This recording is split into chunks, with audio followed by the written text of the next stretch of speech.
Good evening. Good evening. It's Monique Denton, your host of SIS Table Talk. Welcome to another edition of SIS Table Talk. Look, ladies, thank you for coming back to the show. Thank you for tuning in yesterday. Last week we had a little break, but I am super excited. We have another member, yes, another member of the Sisters Inspire Sisters Network, and that is Principal LaKeasha Williams. But I want to give you a few updates really quickly. The Boss Tour is in effect Saturday, September 17th. Sisters Inspire Sisters Boss Tour will be in Houston, Texas. And Saturday, October 29th, we will be in the surrounding Chicago areas. That's right. We are bringing the Boss Tour live. We have some amazing speakers lined up for you. So this show tonight, we're talking about leadership. We're talking about education. We're talking about advocacy. We're talking about community. But I want to turn the mic over to our dynamic guest, Principal. Is it okay if I call you Principal? Or just that was a no. So I'm going to say, you could say shine on LaKeasha. Okay, I'm going to turn the mic over to Shine on LaKeasha. LaKeasha, tell us a little bit about yourself, what you do, and how you got started. Well, hello, everyone. Good evening. So I wear many different hats. I am a lifelong educator coming up on my 25th anniversary of being an educator, starting as a paraprofessional in the New York City Department of Education, as a para teacher, then a literacy coach, which basically was a staff developer, an assistant principal, a special education administrator, a TDEC, or a principal coach for 30 principals, principal of the successful Shine 399 in Flatbush, Brooklyn. And there's so much more to come. I am also an Amazon best-selling author of 2 books. I have an adult anthropology, which was published working with the lead author, P.K. Kersey. That's titled Still Life Thrive, which is a compilation of stories, resilient stories, just to help people be able to persevere through any challenging times. We actually wrote that during the pandemic. And my very first children's book, Shine on Brown Girl, which I am so proud of that book because that just speaks to the work that I do to support our children, which we know is connected to supporting our families and most importantly, the community, because we are all in this together. We're connected. And so I'm very much so looking forward to all that is to come for Shine on LaKeasha and, my next steps in terms of being a transformative community leader. Wow. So I want to unpack some of that. And I was actually, listen, everyone, if you are on our YouTube page, Sisters Inspire Sisters, please like and share. If you are on Facebook, you can find this broadcast under Embrace Your Cake. Also, Monique's page, Monique Denton. And LaKeasha, I just post on my page. So you can go ahead to my page and share out with your guests. Okay. But I want to start with, first of all, now I see why you said shine on. Okay. I see why you said shine on. So first of all, not only are you shining, shine on is brand. Shine on is who LaKeasha is. Yeah. And you've had some major accomplishments. But why education? You started first of all, happy anniversary and congratulations. On everything that you do. But starting 25 years ago in education, I know some teachers. I have some in my family. And I feel like after a 5-year or 10-year mark, they tend to burn out and leave the education field and go into another field. Mm-hmm. What made you stay? What made you stay and continue to grow within the education industry? What made me stay? Because for me, it's all connected. And I feel that I evolved over the past 25 years. So I didn't remain as a teacher's assistant. Like the more engrossed I became with the work, the more I realize how interconnected everything is. So it's not just about children and learning how to read, write, and do math. But then, I focus more so on, okay, it's about making sure the teachers, have the things that they need in place. And then when I, went further more so into leadership, then it was okay. So not only am I trying to impact a classroom, right? Now we're talking about teachers across the school. That was as a staff developer, but then when I became a principal, so I kept growing. And my role in being a principal definitely had a profound impact on me, because it was here that I realized that education and politics, oh my God, they really and truly go hand in hand together. And so when I think about God, because I do believe in God, when I assumed principalship over my school, it was ranked number 29 out of 32 schools in District 17. And the work that I had to undergo to turn the school around is very much so tied into who I am as a human being, right? I've always been into the community because I was once that girl, right? I was once that kid. I was once those people, right? And I still am, right? When we look at the infrastructure of this country, but this work is near and dear to me because I know what it feels like firsthand to grow up in a marginalized community, right? To grow up in a family where like our stories, our journey is not the typical, American dream. And so because of my family background and my family's history of being sharecroppers, like people think slavery is so far removed, but it's actually not, right? Like my parents are in the 60s, but they're in their 60s, but as children growing up in the deep South, right? My grandparents were still sharecroppers. So when my parents were children and they woke up in the morning, it was a choice of, do you go to school or do you go to work on the farm? Right? So their experience with education, it was secondary for them in that generation. But by the time my grandmother moved to New York City in the 60s, they knew that they saw that education was a key to the way out, right? But there was still a lot of work that needed to be done, because when we're talking about improving families and improving communities, right? We really and truly have to look at it from a holistic place. And so for me, education became so much more than children just passing a test. So it wasn't just 25 years of me being stagnant. It was 25 years of me growing and developing as a human being myself, right? And looking at this work as one in which, if I want to help the child, if I want to impact the life of a child, then I have to do more to support the families, right? But working with them from where they come from, not just giving them a prescribed set of this is what you do, because that's ineffective, right? So if you look at the demographics of any school community, that's when you have to go to work. You have to prescribe a specific set of actionable steps to support families so that they can thrive and they can shine and they can really and truly impact their families. That's what education is supposed to be used for, right? And we're really serious about closing what I call the access gap.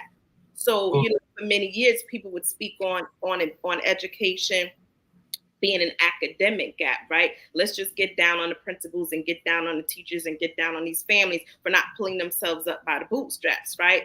But over the years, my calling has been, it's not about an academic gap, because our children lack nothing, right? From within, the things that they need from within to be successful.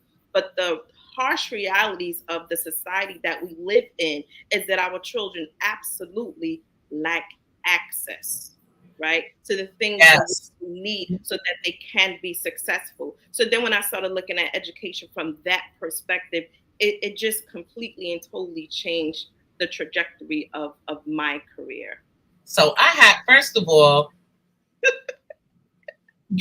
I'm listening. I'm like, oh my goodness. And I feel like I am so, and you talk about impactful leadership. We've Mhm. only been on 10 minutes. And for those that are, and I just want you to know the comments are coming in. Good evening. Hey, shine, shine. I have men. I have hello. So listen, amen. Our audience is here and they're listening to you and they hear you. And I love what you said. One of my favorite books is Outliers Mhm. by Malcolm Caldwell. And if everyone understands that the lack of opportunity and access is really what it is that's holding us back, and the fact that you are in this position. So I know as a teacher, you and maybe you were able to make a lot of change. But as a principal, being responsible and being in charge and being the leader in your school, what type of changes have you been able to make, not just for your school, but for the surrounding community? Wow. So Shine Shine, went international, right? Which is why, listen, my legacy is solidified. Like that's solid. When you go into a school community that's ranked 29 out of 32 schools in the district, a school that still had furniture from the 1980s, a school that did not have, curriculum across the subjects, a school that was hurting. When you look at all of the data attached to the school that I assumed principalship for, the school was hurting.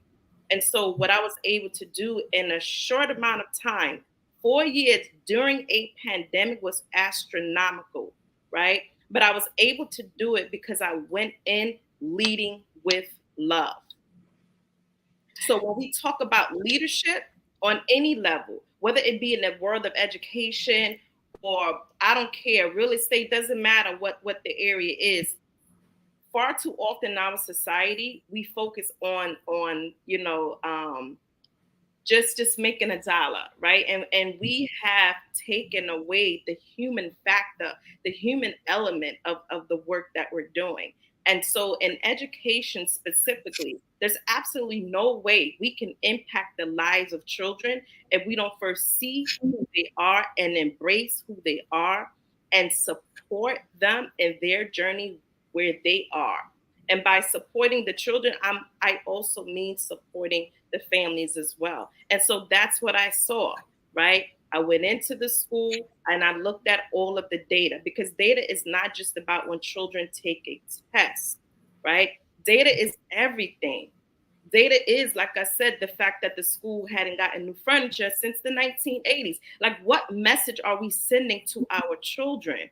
What Right. message are we sending to our children if our children are not able to walk into updated buildings that has the latest technology, right? That's child friendly, that's clean, that's organized, right? So I first had to take care of the physical environment. And so the first summer I hit the ground running. I went to work. I partnered with organizations such as New York Cares, got my family, friends, and we went to work, I went on a tour, a community tour, like, hey, I'm the new principal, share with me your hopes and concerns for the school, because that was also data, talking to the people and hearing them out, because they were in this community, far longer than I was. So you need to listen to the people and everyone. So sometimes I think in organizations we forget, and there's a top down approach, but you cannot, any organization that requires teamwork, right? You will not be successful if you do not engage the team. And that's everybody on the team. I'm a sports girl, right? So I oftentimes say to people, like I remember I made a comment in June during the basketball playoffs. I'm like, Curry is great, right? Because you have to have self-confidence. You have to love yourself. You have to know who you are. You have to know whose you are, right? So I know that I'm great, but I cannot go out on that court alone. And I said, Curry is not going to be able to win this championship if he's on that court floor alone. He needs his team. And every player on the team is valuable. And that's what I was able to do. So I walked in miming for strengths. We never use that word failure or failing in my school. Our key word was progress. Are Mm. you making progress? Are we making progress? Let's look at the data. And like I said, everything is data. Even if something didn't go the way, that I wanted it to go, I will all the time say to my team, what do we need to do differently? So impactful leadership it begins with you, the leader, with you looking at things saying, what do I need to do differently? How do I need to grow? How can I pour into my team? And so, as a new leader in this environment, I mine for strengths because there is greatness in everyone. And as a leader, it's your job to see it, even if they don't see it. That's what leaders do. If, as a leader, you are not developing other people, then you are ineffective. Period. Okay, stop right there. Look, I know somebody's feelings just got hurt. Somebody's feelings just got hurt. But wait, the chat is blowing up. I just have to say, we have lead with love. What is the TI be a champ, build a champ? I love that. Listen to the people. I love this. Leading with love. Darren says education goes deeper than the school. It's positive people like you that are educating from outside the schools, educating them that they need school. It's a visual education too. Seeing positive people like y'all. Some get there and keep it moving, but y'all are reaching out, sharing, and caring. God bless. First of all, thank you so much for those comments. And, when you hear leaders with passion, okay, so look, shine on LaKeasha, shine on Principal LaKeasha. I have to be respectful, okay? When you I'm serious. When you hear leaders with passion, you can feel that. And one of the things that you talked about was actually going out into the community and doing it from a holistic approach. And that's evident in everything that you talk about, that you use a holistic approach in your leadership. And that's why you've been so effective. So I'm curious to know where the current ranking is. I know what the ranking was when you started, but I'm curious to know where the ranking is now. And then to know, how do you, if you haven't already, how do you reach out to other leaders, to other principals in other communities? Because everything that you said, I mean, if you're a student and you walk into a school and you talked about the furniture and you talked about the data, and there's so many that don't look at that, but all of that does impact the education and impacts the child, their confidence level, and really thinking about, well, you know, what do these educators, what do the teachers, what do the administrators really think about us? If we're not special enough or if we're not good enough to have, I'm just going to say new textbooks, or textbooks that aren't overly worn, or furniture that isn't updated, technology that isn't updated. And you came in and looked at that and made a shift. How do you impact other leaders in the community and principals to get on the same page?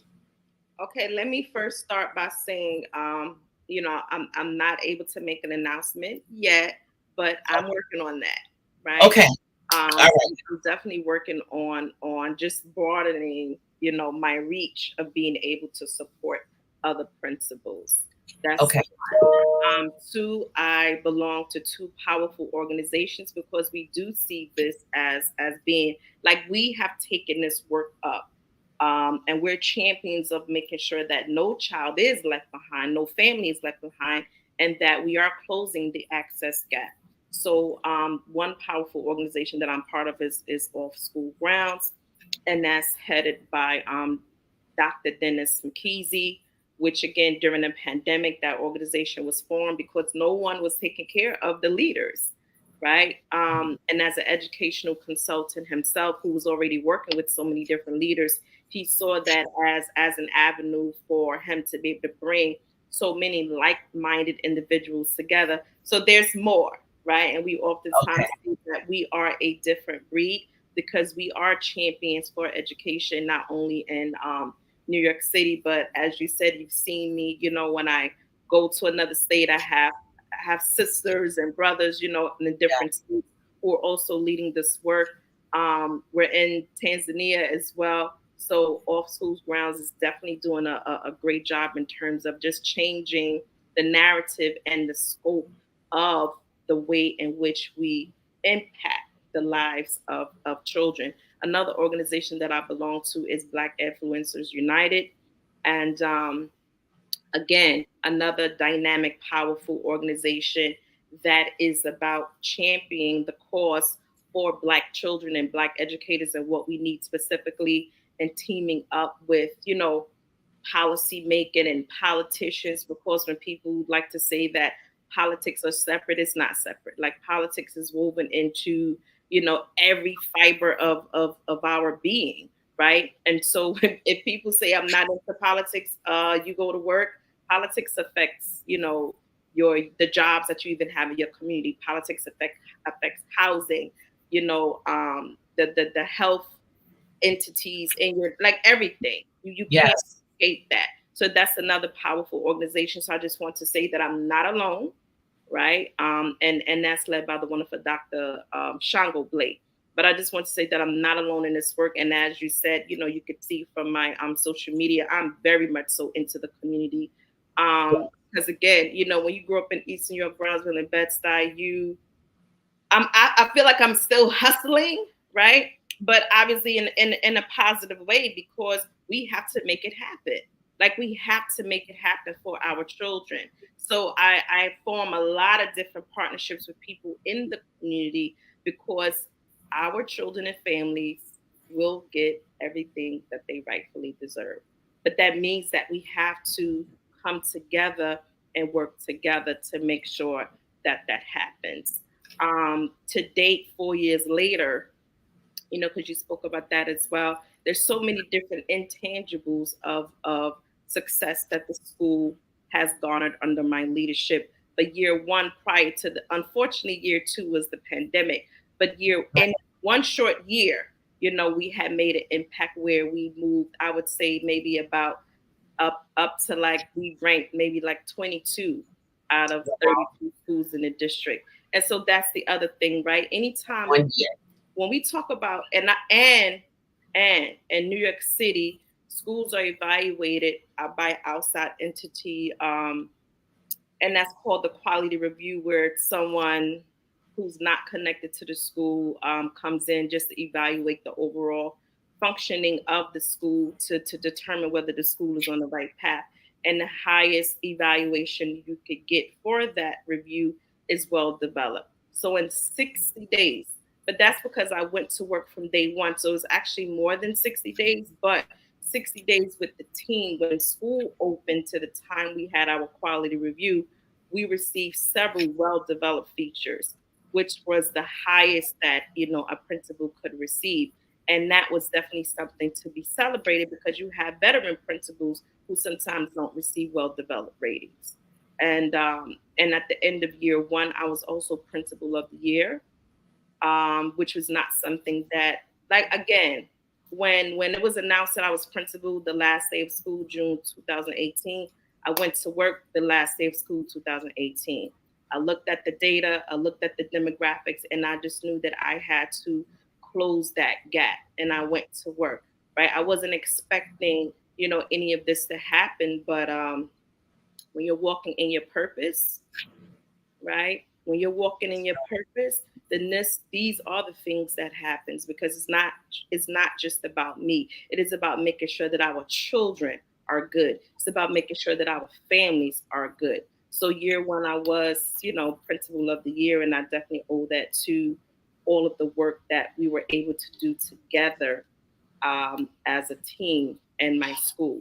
But I'll just give you some of the receipts, right? When we think about the year, Yes. talking about 4 years, quote unquote, failing school in a pandemic. But I'm just going to read off some of the, groundbreaking, history making things that we did at Shine 399. First of all, the branding and marketing of the school. People need to know and understand. There's no budget. There's no professional development. There isn't any of that, right? But I have a son who's a marketing major. Listen, you gotta utilize everything that you have. And I knew Absolutely. that, again, I had to attract parents. I cannot attract parents to a quote unquote failing school in this condition right? So I had to brand the school, and I did that on my own. And when I say on Okay, my own, I'm sorry. That right there, when mhm, you talk about leadership and you talk about impact, mhm, branding the school, and I've never heard an educator, I've never heard this before from an educator mhm. looking at how change, right? How change can be effective in the community. But anyway, so that just gave me chills. But okay, Yeah. go ahead. I, But you I know, asked you. but you know what drove me to that? What drove me to that was I said, again, after I gathered all of the data, that's something I told you, speaking to everyone in the Mhm, community, right? In the school, outside of the school, I went to the corner store, the supermarket, everywhere, right? mhm, I said, people need to feel proud of this school again. I can't get parents to want to send their children to school if they don't feel good about the school. And I right. do have a marketing genius that I work with, Kel Spencer of Kaleidoscope. He supported me, with that work. And there were some things that some names that we were going back and forth with. And Shine is something that stuck. Um, So then we became Shine 399, and you can't even say that without love it. smiling. So it just puts you Exactly. in a different space, right? And again, the branding and marketing of the school, which went international. I mean, they wrote about us in the paper in India. An Italian news station reached out to me. They interviewed me during the years. They interviewed me several times, matter of fact. Mhm, So Shine is an international brand. And of course, locally, right? People have reached out to me. Many people, different people have reached out to me just to hear, like, what are you doing? What are you doing over there? Right? People were always right. wondering, like, what were we doing over there, and how were we able to do it? And for the most part, my thing to people is because everybody's working. People are respected, right? If we want any organization to be successful, we have to create, as the leader, you have to create a successful environment. And that's what I was able to do as a leader. I created this successful environment. They need a curriculum, they got it. They needed this, no matter what it is, tell me what you need so I can support you. Mhm, And that's what I did. That was my job, right? Because like I used to say to anyone, like I used to say to my staff, if you fail, then I fail. And far right. too often, like, we don't see that. So it's not just about shine on LaKeasha. Everybody has to shine in their own respective areas, because everybody has gifts and talents, right? So if all of us are shining, then all will be well, right? So the branding and marketing of the school, I'm just gonna run them down now. I shared that we were well developed after 60 days of a quality review. I'm sorry, my house phone thing in the background. Rookie principal of the year one. We're talking Wow. about year one.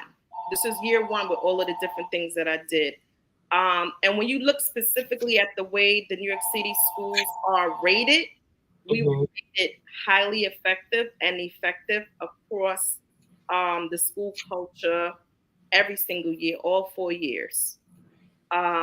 When we look at our benchmark assessment data from the beginning of the year to the end of year across 4 years, we had double digit student gains every single year, even during the pandemic. Because during the pandemic, we were loving up on our children, supporting our families, but we were still providing instruction to our children. Um, Attendance rate is big because obviously if we want children to learn, they have to be in school. So we had a 95% average student attendance rate, which again is major for a school like mine, because my school is surrounded by um, shelters, students in temporary housing. So I have a huge population of that in my school, but in that area, right? So when we look at the demographics of New York City, where my school is, the neighborhood that my school is located in, we mhm. have the highest saturation after the Bronx, and so to increase attendance was very big. But again, my children love coming to school, and we're talking about elementary school. And when you speak to my staff, they will oftentimes say, like, we're tired. Like, we would be physically tired because we're always doing something, because I wanted children to be happy about coming to school. I wanted them to know that school was not only a place where they were learning, but they were also having fun. They were well taken care of. Their voices were heard.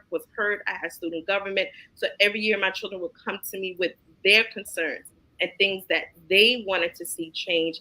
And together we worked to bring about those changes as well. So my the school attendance increased and the chronic absenteeism decreased, which again is big because the school was cited for a high chronic absenteeism rate. So that was another major accomplishment that we were able to do. With the satisfaction surveys that they do every single year, my average for parents was 95% satisfaction rate. For teachers, it was 90%. I had zero grievances. Again, we took it about a hurt community, but there was a lot going on prior to my principalship. The fact that I had zero grievances in 4 years is also a major accomplishment. Like I deserve an Oscar for that. Right? Remember, Yes. to the beginning, what did I say? I led with love. Because again, another impactful leadership move, you have to listen to the people. You have to listen, right? And so my door was always open. I was always available. They had my number. Call me, text me, email me, talk to me. Whatever it is that I could do to support you, I will. Now, we also had truth talk, right? Meaning, because my thing is, you can't fix what you refuse to face. So it doesn't mean that everyone in the building was ready for change, right? But change was here and change was coming. I think sometimes when people think about accountability, they think that it has to always be done like in a negative way, but it doesn't. I'm going to hold you accountable by supporting you, by giving you the resources that you need, by following up. And for some people, that was too much. So any research that you read about school turnaround, people will leave, and that's okay. But people left without a fight. And that's the key part that people have to realize, because you cannot fight someone saying, here's the curriculum, here's the extra prep per week, and I'm going to sit with you so we can analyze this data and look at next steps for the children and for you. And here's what we could do to support our families. There's no grieving that. There's no grieving the work. There's no grieving saying, but teacher week, this principal is making sure we have massages. There's no grieving that. Let's go bowling together. Like when you talk about school culture, it's the way in which the adults really interact with each other and just the vibe that they create in the building overall, which is why my children were happy about coming to school. And even after 4 years, you still have the majority of the staff there. So again, that's another major accomplishment. We had the first ever summer program in 2019. And this school was open in like the mid 80s. Never ever did that happen in this school. We had our first summer program 2019. Um, we received our first ever, it was a 5-year multi-million-dollar grant that we received for in-school and after-school supportive services. But let me say this, from day one, LaKeasha Williams, was out on the street, pounding the pavement, going to the YMCA, going to the Beacon program, going to whatever community resources I could find at that time, because the school did not have an after school program. And to me, that was just like unheard of. Like, how could a school that's struggling not be receiving automatically not be receiving additional supportive services? But from day one, we had after school. I had to do it like a hodgepodge, because again, when you're in the street, when you're in people's faces, when you're smiling, right? When they saw like the branding of the school, people want to help. And so from year one, we did have things in place, right? But at the end of year three, because we know year two the pandemic hit, or was it at the end of year two? At the end of year three, I think we secured that grant. So it was a 5-year multi-million-dollar grant for in-school and after-school supportive services. And when I tell you my children were exposed, my children have been exposed to everything. My children have been exposed to opening up businesses, how to become entrepreneurs from as young as 5 years old. We already know children love sports. They love the arts. My children just competed, and we had several winners from the debate team. we had the jamboree, we have dance, we have theater, we have coding. So many different things my children have been exposed to in these past 4 years. Um, I also was able to secure millions of dollars for student engagement. We were the first elementary school in Brooklyn, probably New York City. Toot my horn, probably New York City. Yes, But I love it. year two, my children did TED Talk, right? They did the student version of TED Talks, and that was another partnership. And when they shared their stories, they shared it on the stage of Mega Everest College. And again, this is big.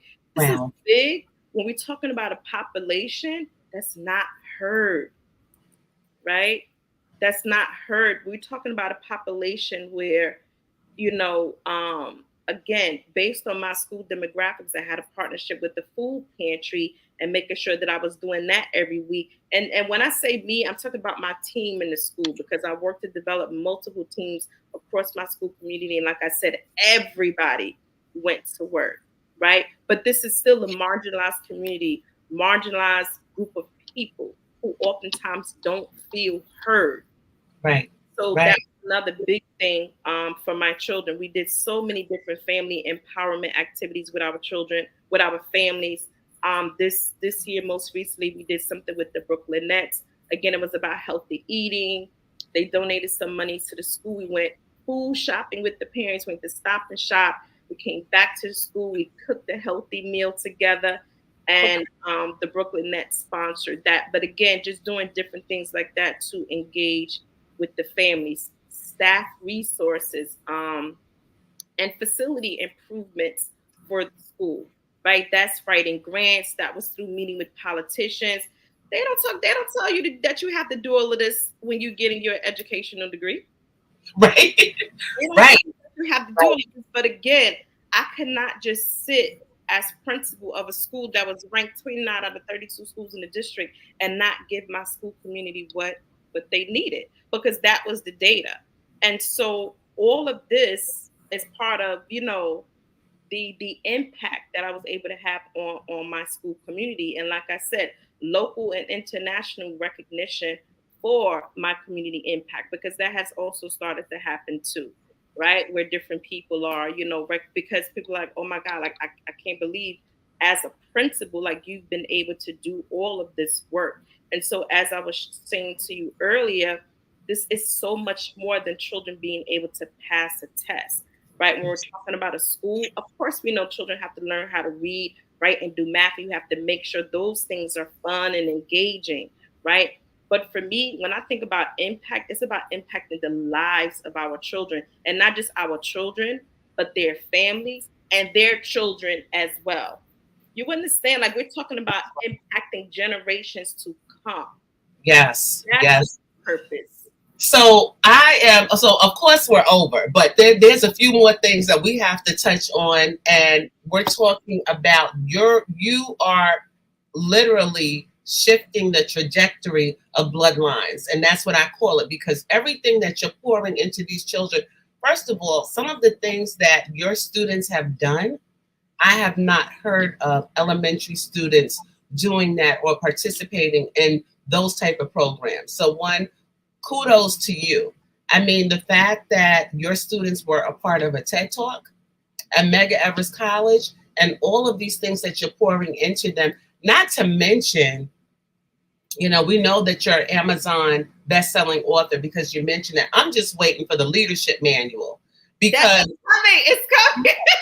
I knew it, because that structure that you talked about, see, that structure, that systems, that's organization, that's true leadership. And as you were speaking, I'm like, oh my goodness, if they had Shine on LaKeasha's formula in the hospital systems, okay? If the staff there, if they had those, and not just educational settings with schools, but in the hospital systems, in other corporate environments that I think about it. And so I'm an HR person, 25 years. So everything, like, I'm just like, oh, wow. So, okay, y'all got that, Facebook? And the Facebook is here. They're like, awesome. Hi, everyone. Talk about it. Exposure and access. We have facts. We have we have leadership. I absolutely love it. But only thing, I'm like, that leadership manual, that handbook, needs to come out, and you have done so much. I need to know, what does LaKeasha do? What does Shine on LaKeasha do to keep you shining? Because look, I need to know how it's done. Okay, I need to know what you do, because you are nonstop. And when you talk about work, see, these are the women, and this just gets me so excited. Like, this is leadership. This is women empowered. This is Black women empowered. And when you think about alignment and who you need to connect with and network with and fellowship with and support, these are the type of women. There are women in our communities that need to be highlighted and seen, that are doing something, that are phenomenal leaders. But I'm going to stop. I need to know, how does Shine on LaKeasha, for you, not for anyone else, but how do you keep your shine on? That man above, right? Plugging into a higher source, Mm-hmm. um, knowing that is his plans, keeping my faith strong, praying every day, and making sure that I live my life on my terms. I oftentimes say, you cannot define me. I get to define me. So you don't get to put me in your box, and think that I should be whoever you feel that I should be. No, I get to be who I am, right? And if that means sometimes you might catch me singing and dancing on social media, oh well, then that's what you see, because I love music, right? And that helps me to de-stress. I love traveling. I'm actually flying out to Bali tomorrow night. Okay. So look, audience, LaKeasha is getting her shine on. Just flying out to Bali tomorrow night. Okay. I love it. There is something else that you said, and it was, you talked about another book, and I believe it was Shine On Brown Girl. Yes. Can you tell us about that book and how we can get that book? First of all, we need to know how to stay in touch with you, how to have, not that we all want to have access, but you just gave us so much. This was a class tonight. Okay, this was a class on leadership, and for all the leaders and educators, and I just want to thank your support system here. We have another principal on principal, Akbar Cook, OSG principal. Principal Cook put that in the comments. So you have, your support system is here. But how can we, tell us about that book, Shine On Brown Skin Shine on Girl? Brown. Yes, and how we can you know, purchase your books. Okay, so you can purchase my books from Brickhouse, www.brickhouseunlimited.com, and both books are there. Shine on Brown Girl, which is my first children's book, as well as Still I Thrive, which is my anthropology project. Shine on Brown Girl came about as a result of working with Black and Brown girls in my school, and I'll tell it really quick. It was during the election of Biden and Harris. And of course, as a woman of color, we were all excited. Like everyone was excited with the representation. We're not going to rate her right now, but I'm just saying at that moment, everyone was excited. And I saw a poem on social media. I went back to my school because, again, I'm always doing different things with the children. I went back to my school and I did the poem with the girls, put it on social media, and that video went viral. But it went viral for two reasons. The first reason it went viral is because many people felt like, how dare I? They were comparing me to Hitler. They said I needed to be fired, and I even received death threats. Mind you, this is an Oh my goodness. empowering, uplifting poem about Black and brown girls believing in themselves, right? But the flip side of that was there were many people around the world where that video resonated with them. And so what that said to me was that Black and brown women around the world still feel invisible, right? Yes. And that's when that's the first time that I connected with the Italian news station, and like I said, here locally, ABC 7 News, WFix 11, and then my family, came through, like, because no, like, we're gonna protect Shine, like, no one, like, what are we talking about? We giving out death threats here. But that just made me feel more empowered to say, you know what, I need to do more. And so as a result of that, that's how Shine On Brown Girl came to be, and it was actually published by OSG Publishing as well. And that's the first book. Shine on Brown Boy is coming, in addition to the leadership book, Shine Your Way to Success. Because as you said, right, it is the structure, the organizational structure that is not just for educational systems, but systems across. Because again, when we talk about impactful leadership, and Mr. Dr. McKeezy oftentimes will say that, right? If you're not developing other people, then you're not a leader. You're not a leader. And too many people are ego driven. And that's the problem that we have, right? Unfortunately, in many of these organizations and institutions. But when you know and understand that everyone should be shining within their own respective rights, right? Because when you look good, then I look good. We're on the same team, right? And I would oftentimes say to my staff that I don't believe in titles. I mean, yeah, we know, what we are per se as far as a title is concerned, but it's really and truly about four things that I held near and dear to me, and then I'm gonna end with that, right? But it's about teamwork, it's about the growth mindset, your work ethic, and high expectations. Okay, did y'all someone hashtag that teamwork, growth mindset, work ethic, and high expectations? I Mhm. absolutely love it. And I just when I talked about the support, and I know we also have another comment here in all caps with emojis, and that is Kavon Phoenix. You're so amazing, mom, with like 10 exclamation points. I love you so much. Keep shining beautiful with these emojis. So, I mean, I wouldn't. Just by this conversation, it's obvious that there is your work and who you are. Is impacting. It doesn't just impact your immediate family or impact communities, but this conversation has impacted me. And like I said, I do the research. I went on your Instagram page. I looked you up. I looked for some information. I said, okay, so we had conversations like months ago, but I wanted to go back and see, and the receipts are there. So Mhm. when you look at educators and professionals and women on the move and entrepreneurs and those that are creating structures and systems, you do more than just talk the talk, you walk the walk. Mhm. So when I say shine on LaKeasha, thank you so much for being a guest. We can first of all thank you for being a part of the Sister Network. And Yeah. for those that aren't a part of Sisters Inspire Sisters, these are the type of women that you will be aligned with, and these are the type of women that we are here to support. Listen, touch base when you come back from Bali, Yes. okay? Because we have more work to do. We want to make sure that we support you. I know that there's a number of things that I've seen you do, and we want to get out there and get in the trenches with you. And anything that we can do, we want to support you. Annie Williams says, God bless you. The love is there. So, again, thank you.